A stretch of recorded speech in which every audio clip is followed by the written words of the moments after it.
Right, hello. I'm Carrie from Rose and Hen, and this is Rachel from Berlin Art Jewellery. And so we're going to do a little interview for the Etsy Made Local online fair, which is a virtual fair. So hopefully you've all made your way here to the stage, and we're now going to have a little conversation about our businesses. So the first one really is how did you get into? I know you do various different forms of art, but the one that really caught my eye when I was looking at your work and at your Instagram and your shop and everything is the lino cutting that you do. So how did you get into that? Well, that's a funny one actually, because most people will probably remember doing lino cutting when they were at school, but I can't ever remember doing it. And so really it was when I was on mat leave with my second child. My mum gave me a lino cutting set because she was finding it too hard on her wrists to do.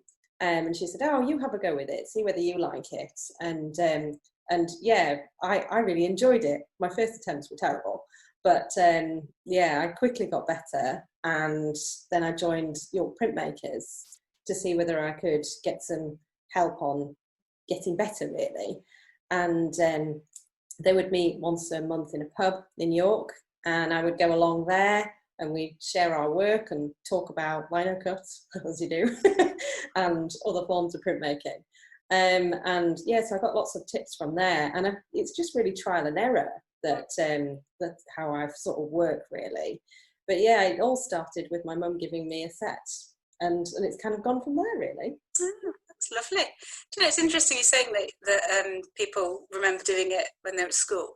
I don't remember that, and I really embarrassingly, I don't think I realised what it was and that it is exactly what it says on the tin from the point of view. Pretty much. Yeah, it is. I've got some with me actually, because it's quite time consuming actually when you think about it. It's not what most people think. Most people think, oh, you just cut out a design really quickly. It takes like 10 minutes, then you can ink it up and do it. No. So this one here, if you can see. You see the reflections from the light. Wow. So it doesn't look like you can do that in 10 minutes. That looks time consuming to me. Yeah, this one took me a couple of days to do, but I wasn't working on it the whole day, as it were. So it's like a couple of hours here and there. Yeah. So that one's my B print, and that's a small one. And then this is the B. Yeah. Oh, gorgeous. This is currently one of my most popular prints. It's, as they say, flying out of the door.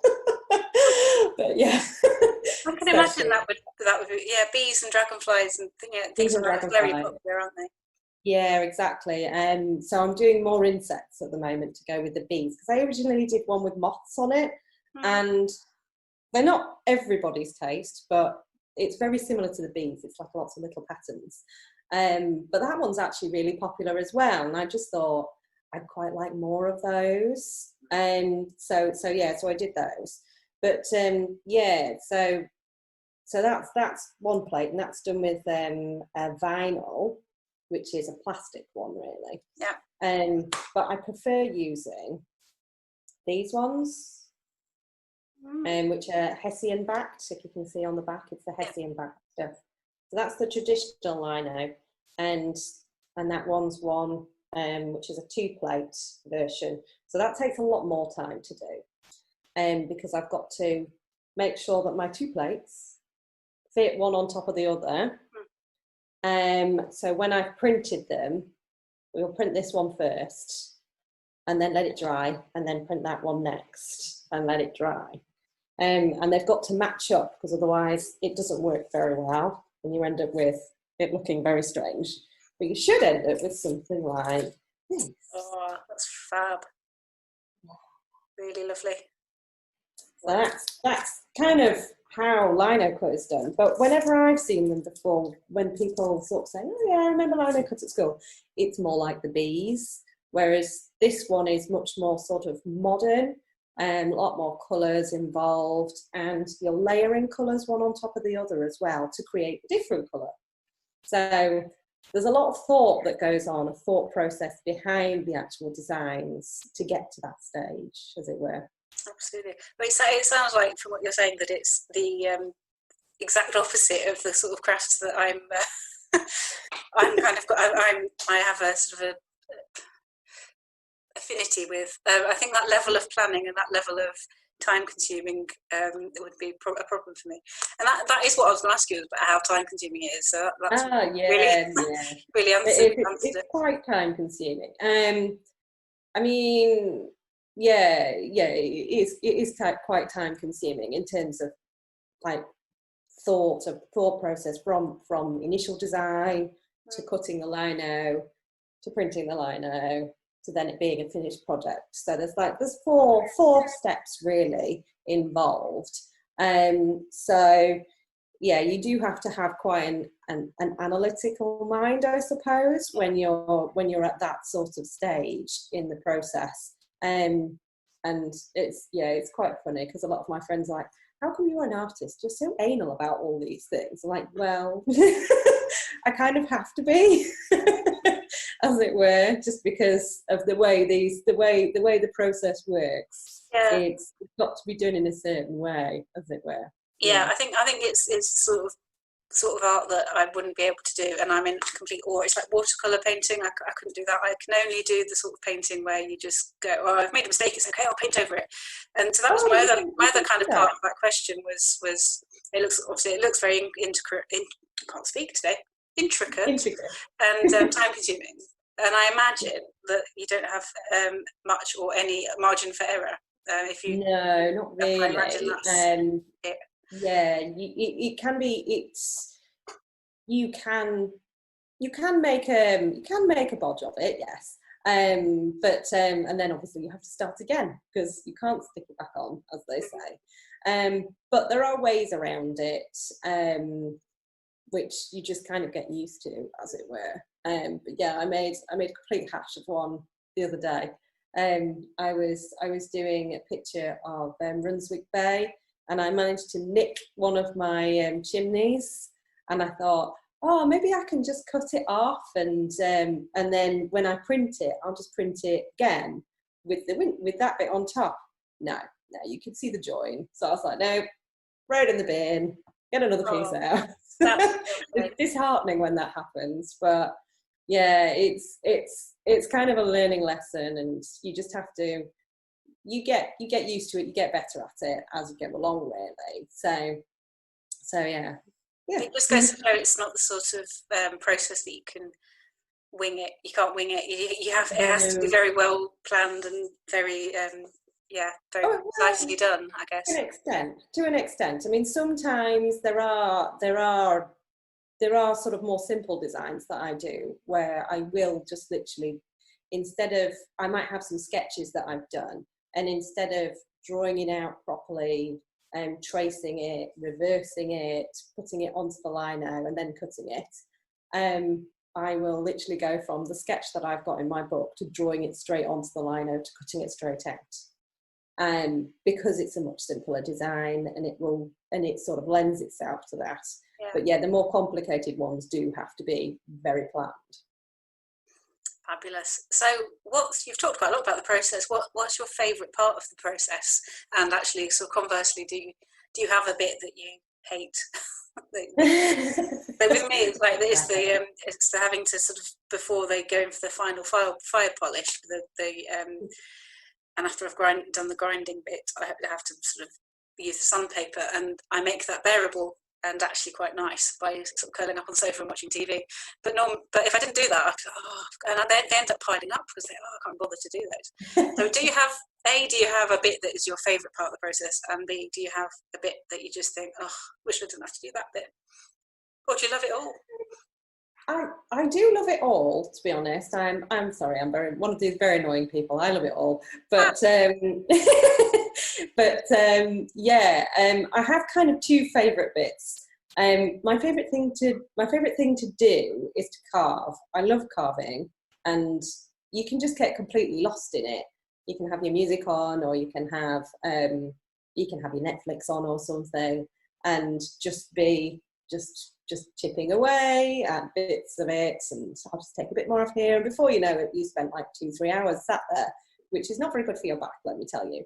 But yeah, you just got completely lost in what you're doing.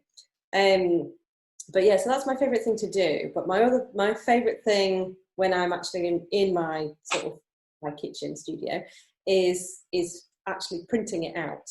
I love print days.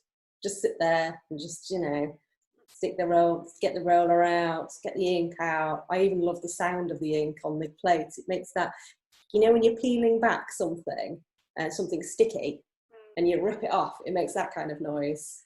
So it's really nice to listen to.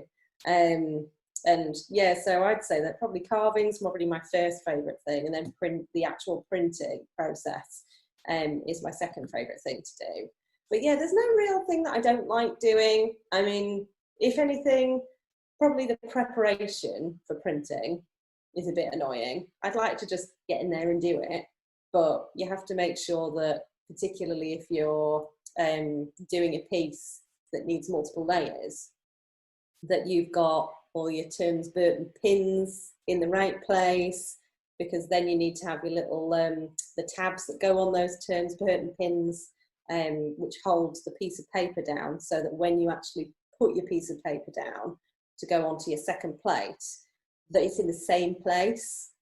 So yeah, so you've got to sit there and chop out all your pieces of paper and then tab them all up. So I never print more than 10 in a go, because it's just, you end up with not enough space to dry them. And it's just quite time consuming, really, chopping all the bits up and stuff. It's easier just to do a batch of 10, pop them away to dry, and then finish those 10 off, and then start another 10. But, sometimes it might be a single print might just take a few days to dry, but if it's multiple layers, the drying time extends in between each layer as well. So something I might have printed at the beginning of the week would be maybe dry in 2 days, so I can then print the next bit on top, but then it might be another 4 days before that next layer is dry, so that I then can print the next bit, and then it might be maybe a week. It just depends, very much depends upon the weather and how aerated the room is. If there's too much, if it's raining, it can be quite damp, so they don't dry as quickly. So yeah, it's all a waiting game. I don't really like waiting. No. But it must be so satisfying when you get to the end and the process, and you it sounds like so much work, really, to get to that point. I don't think I realised there's quite so many parts to the process. There's quite a lot of parts of the process. So it's just making sure that you've got all those steps in place, really. But yeah, it's very satisfying when you get to the end and you're like, yes, I've got my prints. And now I can number them all up, and it's exciting. Lovely. So obviously you've shown us the bee design, and talked a little bit about the insects that you've been doing. So obviously nature is a kind of key inspiration. Is there anything else that really gets your inspirational juices going, as it were? It's mostly nature, really. A lot of my work does involve nature, whether it's flowers, and it's on behind me on the wall, leaves that I've collected, particular plants that I'm interested in.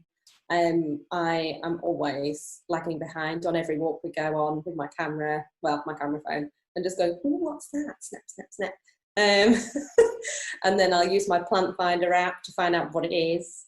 So that I can then maybe look at a design for it later. I've got a design that I'm rolling out, which is actually based on lots of plants and plant life that we saw on walks when we went on in lockdown. And it's a little meadow, and it's all meadow flowers and meadow grasses. So lagging behind on these little sort of excursions does actually come to something in the end. But yeah. It's just so nice to have and you live sort of in an area where you've got countryside on your doorstep as well, don't you? Yeah, so I live in Stamford Bridge, and I live right in the middle, really, sort of near the church. And we only moved here last year, actually, because I used to live in Acomb. But from the house, you can walk down the river to the next village and back again. You can walk to the balloon tree. I love it there. They do such good food. They do. We went strawberry picking recently, and that was great. And but yeah, so there's so many walks you can go on around here, and within a few minutes we're in fields, and it's just so nice, really. And I think it's one of the reasons we wanted to live in a village was so that we could go for walks without having to drive anywhere, really. Yeah, that is lovely, isn't it? It's nice to have a bit of nature on your doorstep. I've got a field opposite my house, which is just nice. It's just there was during lockdown there were loads of sightings of deer and things on this field, and we're just kind of in the middle of Heworth. It's not like the countryside, but it's so nice just to have a little bit of open space to go for a walk. So obviously you've talked a bit about what inspires you. I'm interested to know, when you see something that you think, oh, I could do something with that idea, that flower that I've just seen, and whatever, do you immediately think, oh, that's going to make a brilliant lino cut, or do you think, oh, that might be a watercolour, or do you not know at that point? Does it take a while for that idea to sort of formulate? It takes a while for the idea to come through. Most of my designs tend to be lino at the moment. I started off doing watercolour, and I'm kind of progressing more to lino, but all my designs will start off as line drawings to begin with, and then I tend to add watercolour to them. So during lockdown I did a lot more dandelions, loads of more dandelions, and I did some vegetables as well, did some carrots, all in different colours.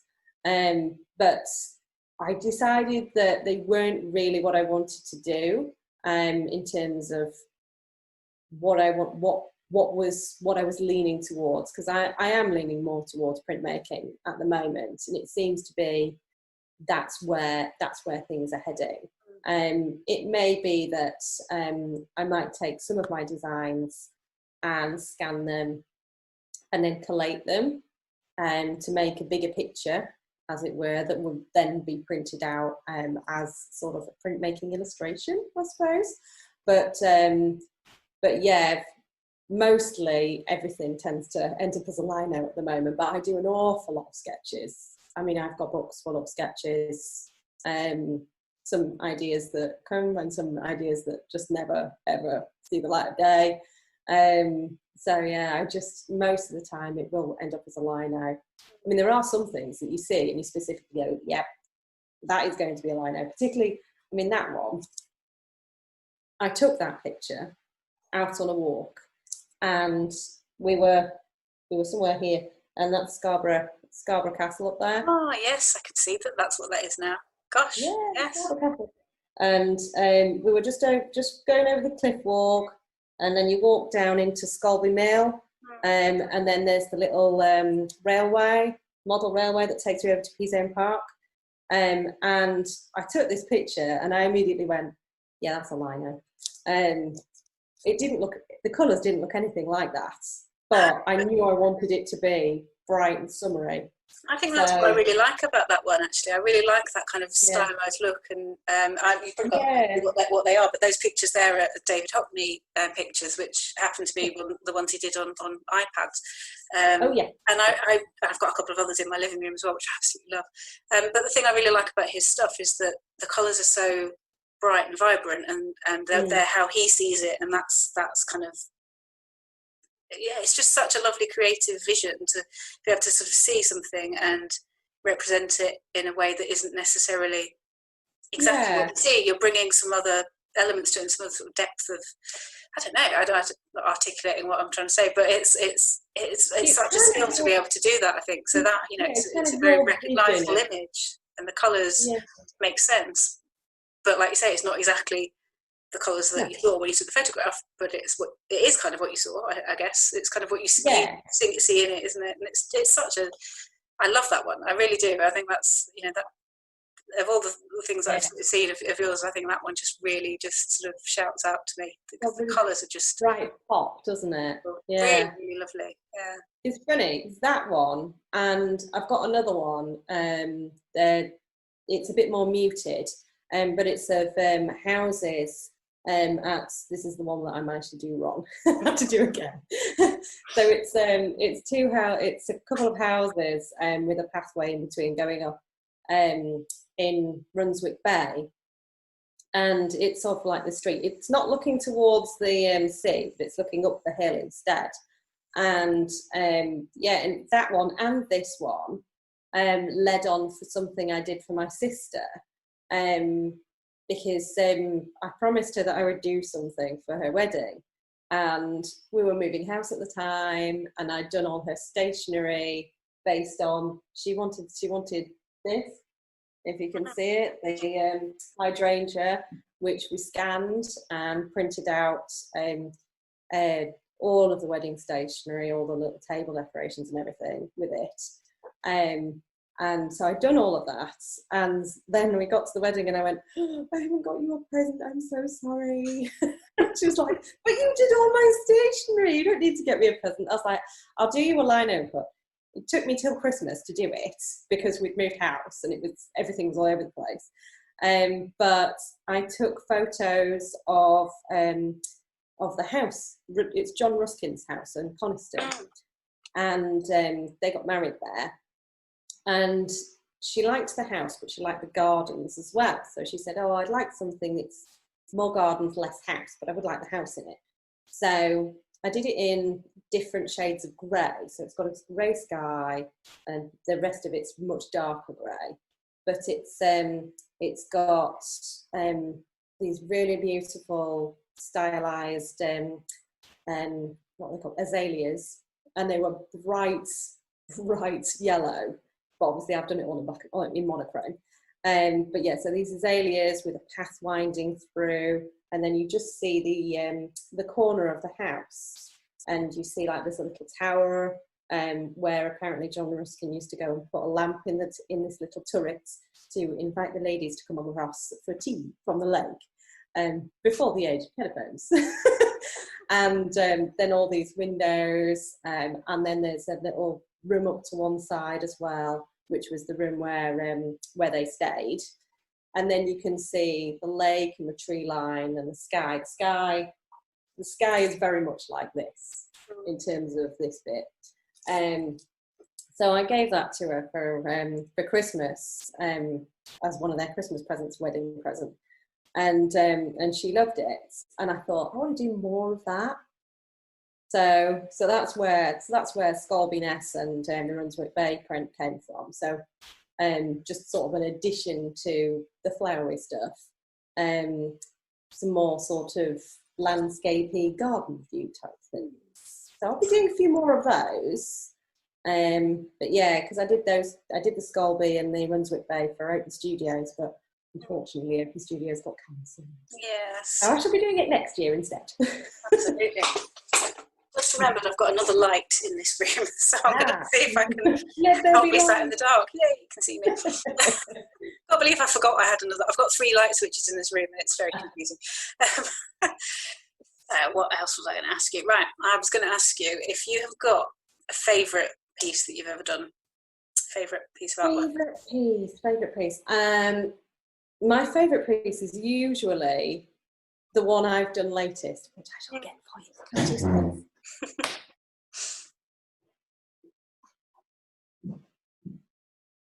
I forgot about this one. It's not dry today, and I've still got my tabs and things attached to it, but that is my favourite piece right now.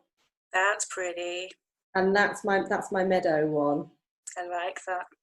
And I've also got it in monochrome colours as well, different grades of grey. But this is three different plates. Yeah. So that one's like a pale yellow, and then this one in the orange, and then this one in the pink. So that one's my favourite right now.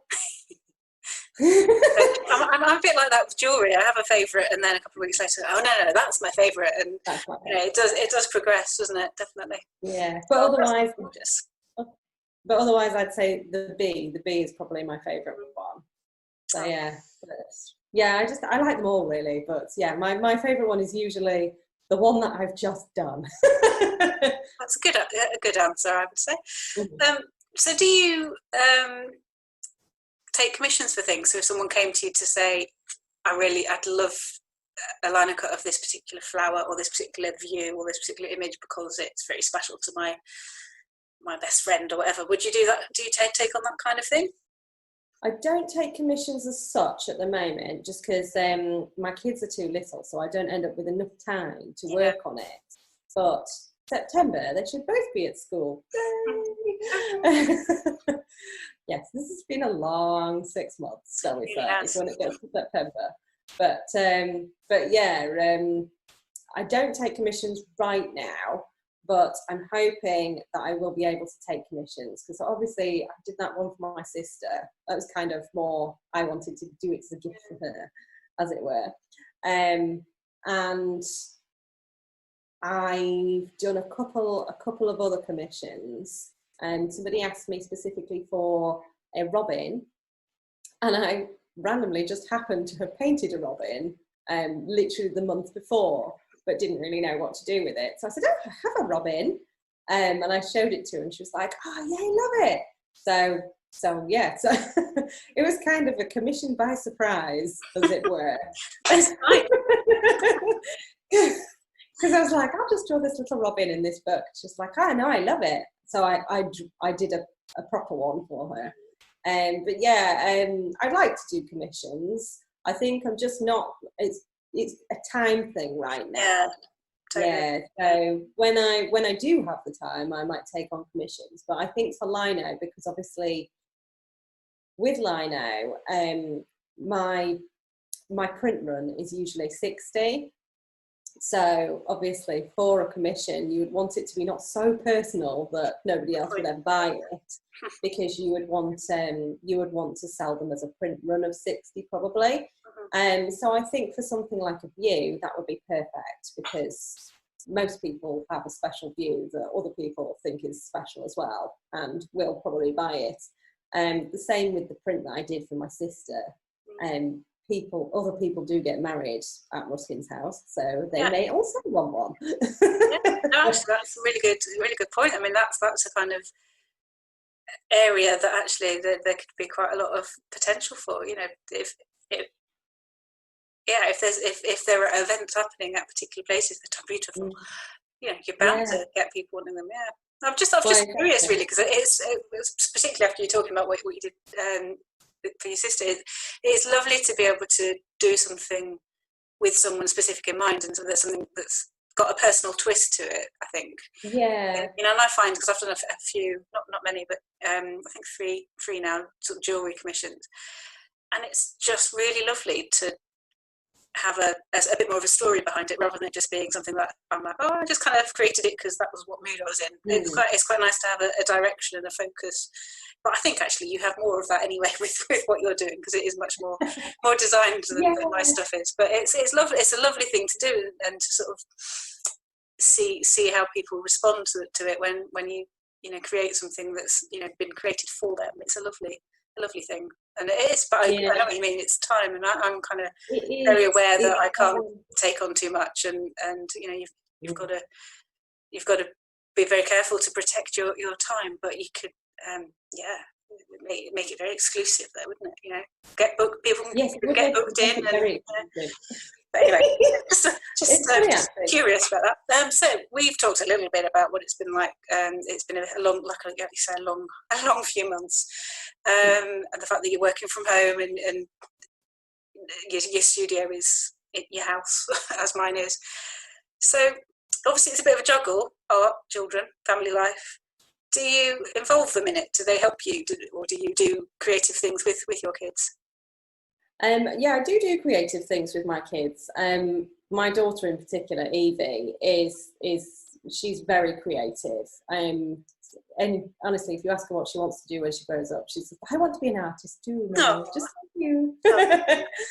Whereas Henry wants to be a paleontologist. So, you know, the difference is quite massive. But, you know, he's 4. So, yeah, dinosaurs is the main. 4-year-old boy doesn't want to do something with dinosaurs. I love the fact that I asked him, so, what do you want to do when you grow up? Mummy, I want to be an paleontologist. A paleontologist? Yes, a paleontologist. And I was like, okay. And I want to meet real dinosaurs. Like, you'll be lucky. But hey, Evie's actually had a go at lino cutting. I had to hold her hand to actually do it because she wasn't strong enough, bless her, to because she was pointing the blade too far down rather than being along. I think she was slightly frightened that she might slip and hurt herself. But, you know, hands behind the blade, that's all points. And yeah, so she did a little heart with BFF in it, which was really nice. And she did 4, one for Henry, one for herself, and one each for her friends, which was really nice. We sent those off to them. She's dying to do some more, but we just haven't really. I say we haven't had time. This feels like a really strange thing to say in lockdown and that we're all stuck at home. But when you've got 2 kids and they're running around, she's very calm and is quite happy to do arts and crafts. Whereas Ink and Henry are a bad idea. You just imagine it. I mean, you know, I've got some ink here, and this is very, very black and very, very gooey, shall we say. Oh, yes. I don't think I want to really let him get his hands on it. Whereas Evie is, you know, she's much happier doing it.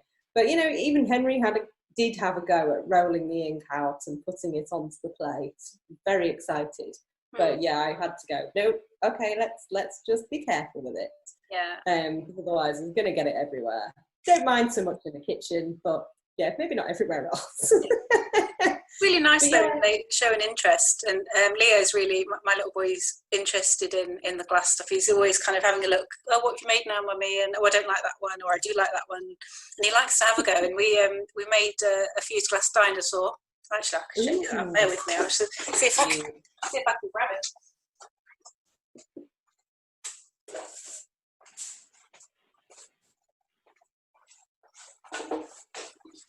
Oh, cute.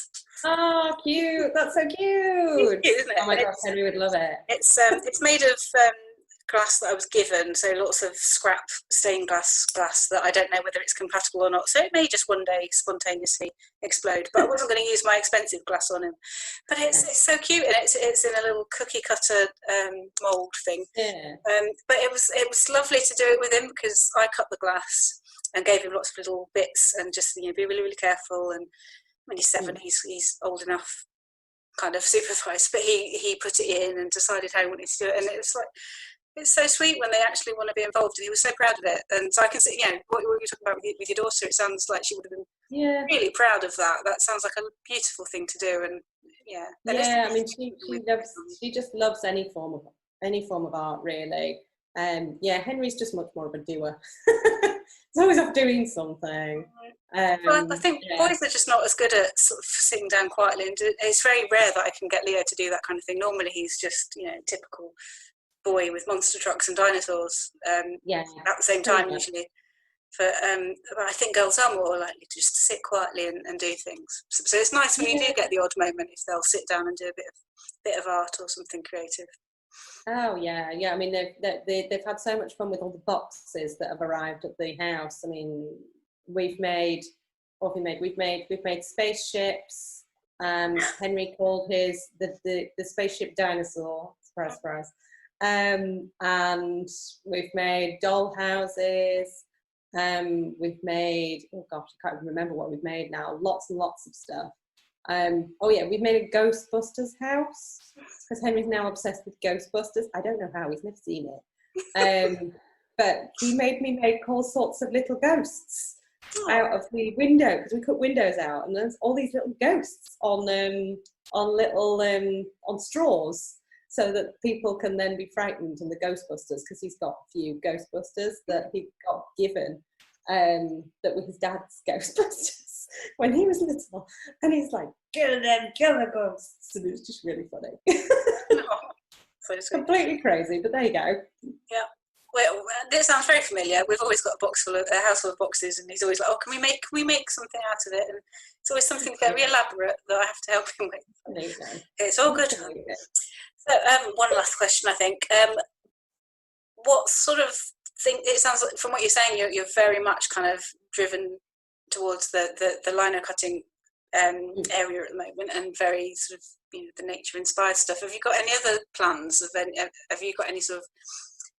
I mean, I know we have to wait till the kids go back to school before we can do anything too ambitious. But have you got any sort of exciting things planned for the future that you want to build? Well, currently I've got 3 exhibitions going on, which is very exciting. So I have an online exhibition with Pyramid Gallery, which I have a couple of pieces in there. And then I have the Scalby Nest print that I've got. I have a framed piece, which is on exhibition at the hospital, in the long corridor. Oh yeah, they have lots of lovely art, don't they? Yeah, I remember seeing it when I was going there. In there. It's all seascape, and hang on a minute. Just realised I've not actually got my computer plugged in, and it's telling me the battery's going to go flat. Anyway, and then I also have another exhibition which is about to start in August, which will be at Stillingfleet Lodge as well, and those are all with York printmakers, so it's all print-based stuff. I am I'm redesigning some packaging at the moment, which I can give you a quick look at. Ooh. Exclusive sneak preview. Oh, that's lovely. One of my other designer friends, lino cut friends, well, not lino cut friends, another printmaker, she does her own packaging, and she showed us how she makes it, and I was like, oh, that's exactly what I've been looking for, because I wanted to do something a bit more eco-friendly. So I'm designing my own packaging at the moment. And yeah, I don't really know what else. I'm kind of just taking it a step at a time at the moment. And then I think the next step will be looking towards what designs I want to put in place for open studios. Because obviously it's my first open studio, so I haven't actually managed to get to it yet. And yeah, I'm hoping it'll be really good. I was going to be actually exhibiting with Helen Dry at her studio, and so we'll see if we both fancy doing that again. Hopefully, Helen. And yeah, we'll see. That'll be good though. So that's about as far along as I am at the moment. Oh, well, it's been so interesting hearing more about what you do. It's been absolutely fascinating. Thank you. Oh, thank you. It's been great finding out more about glass as well, because I mean, there's just so many different things, really, isn't there? And so many different things you could do with it.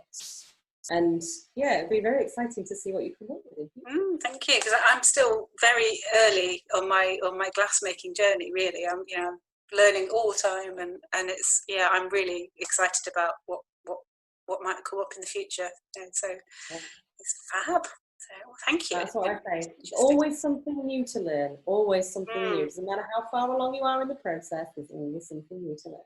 I think so. Yeah, absolutely. Lovely. Oh, it's been great speaking to you. And you. Yeah, absolutely.